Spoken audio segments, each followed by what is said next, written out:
สบายดีในมื้อนี้ข้าพเจ้าจะมาอธิบายเกี่ยวกับบาดแผลไฟไหม้โป่งและโพรงนั้นซึ่งเป็นบาดแผลชนิดหนึ่งที่เกิดจากความร้อนและธาตุเคมีต่างๆสาเหตุที่1เกิดจากความร้อนนั้นจะมีอยู่ถูกไฟไหม้2จะถูกแสงแดด3จะถูกน้ำร้อนลวก4จะถูกไฟฟ้าช็อต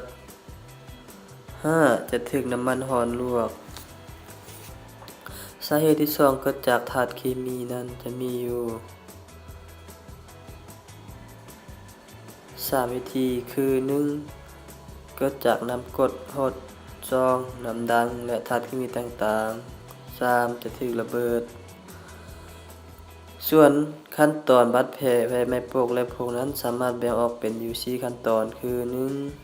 1บาดแผลที่1นั้นนั่งจะแดงและเจ็บออกร้อน 3-4 มื้อแม้นจะสามารถดีเองได้ขั้นตอนที่2บาดแผลนั่งโพงขึ้นมีน้ำใสๆอยู่เนื้อเจ็บและออกร้อน7 มื้อแม้นสามารถดีเองได้ส่วนขั้นตอนที่3บาดแผลนั้นนั่งจะถูกไหม้หมดสามารถเห็นกามที่คนเจ็บจะเจ็บหลายออกร้อนและแห้งเลือดจะซึมเรื่อยๆขั้นตอนที่4จะไหม้ทั้งนั่งและกามที่จนเห็นกระดูกเจ็บหลายออกร้อนสิ่งที่ควรจำไว้ถ้าหากว่าบาดแผลไฟไหม้หักกว้างขวางถึงจะตื้นก็อาจตายได้ถ้า1/3ของนั่งทั้งหมดทั่วร่างกายถูกไหม้สำหรับผู้เฒ่าและเด็กน้อยและพวกที่เป็นพยาธิเยาว์วานพวกโพรงไหม้อยู่ตาพวกโพรงไหม้หักกว้างกว่า 35% ขึ้นไปเป็นอันตรายได้พวกโพรงไหม้คันซี่พวกโพรงไหม้ที่เปื้อนและเปื่อยแม้นสามารถเป็นอักเสบและซึมเชื้อได้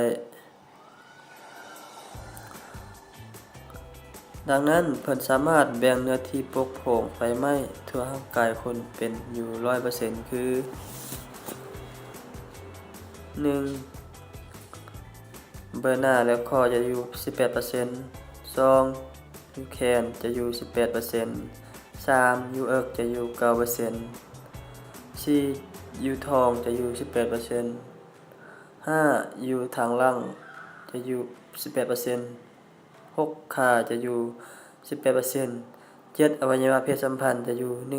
1% วิธีการปิดปัวนั้นมีอยู่3วิธีคือ 1. ถ้าเห็นคนเจ็บถูกปกโผงย้อนความร้อนและธาตุเคมีควรบรรเทาความร้อนออกจากปากบาดโดยการเอาน้ำสะอาดทอกใส่ค่อยๆหรือล้างใส่ก๊อกน้ำลิ้นใส่ค่อยๆ 2. ป้องกันบ่ให้ช็อก 3. เอาผ้าอัดเชื้อที่มีหรือผ้าเชื้อปกปิดบาดแผลถ้าหากเจ็บหนักกว่านั้นแม่นสามารถส่งโรงหมอด่วนขอขอบใจ